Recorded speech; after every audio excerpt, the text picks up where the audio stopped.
in those first couple of weeks after I got my EMDR training, I had one person come to me for PTSD from a rape at the age of 51. And in the middle of the EMDR, she closed her eyes, and I'm sitting there going like this.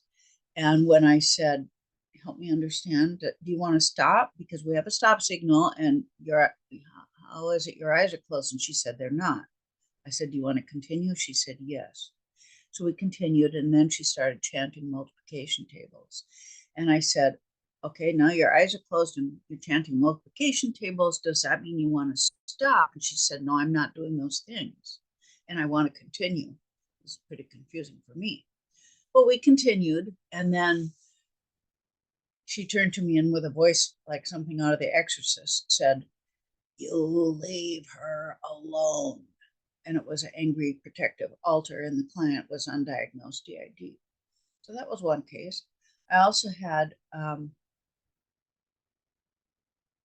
someone who was there to treat a phobia. She was from somewhere in the Caribbean, and we'd been working using exposure therapy and CBT for some months, and she certainly knew who I was.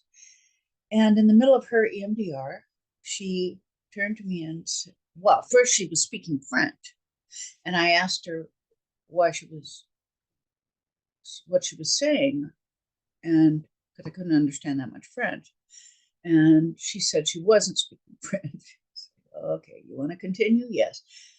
And then we continued, and she turned to me and said, who are you?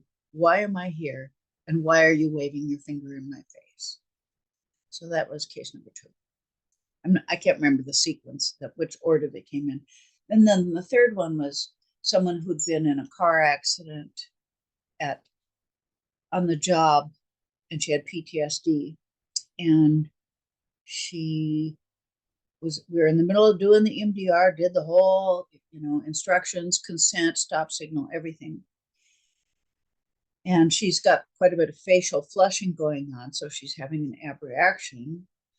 And then she turned to me and said, I don't know what this means, but when I was young, I had an imaginary friend, and I haven't thought of her in years, but she's here with me now. And she's saying to me, no way on earth I'm going to go through that accident again. And she's sitting on the curb at the scene of the accident. So that was my third one. So being an astute observer of human behavior, I said, something's up. And that's when I called Francine to say EMDR was a dissociation finder. And that's when I got myself to training in dissociation.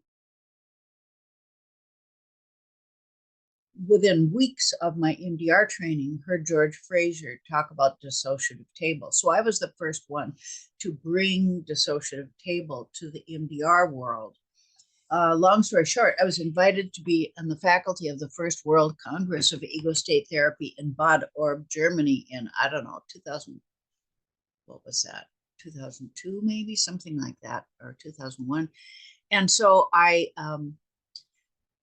gave my talk there with cartoons, and who was in the audience? My audience, but none other than Jack Watkins himself, the father of ego state therapy. At the time, he was 91 years old. Well, he loved my presentation and suggested that we collaborate. And we spent several years collaborating, which was great fun. And I learned a lot from him.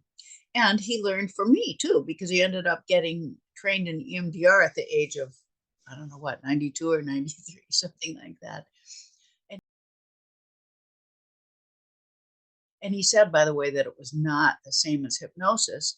And his reasoning was that all his life he had used self-hypnosis to work on childhood traumas of being bullied. And when he did EMDR for the first time in his many, many decades, nearly a century, he remembered the name of the bully. And that was, so to him, that was just positive that EMDR was something different than hypnosis. And he was the father, well, no, he taught hypnosis to the people who taught hypnosis to the people who taught hypnosis to the current generation of people learning hypnosis. He went all the way back. 70 years in the profession. Me, if you ever get a chance to hear Richard Clough teach about dissociation or hypnosis, don't miss it. He's the granddaddy in the field. And Catherine Fine, also very brilliant. And we owe a debt of gratitude to them and to many others that have been contributing in the field of dissociation for a long time. That's my story.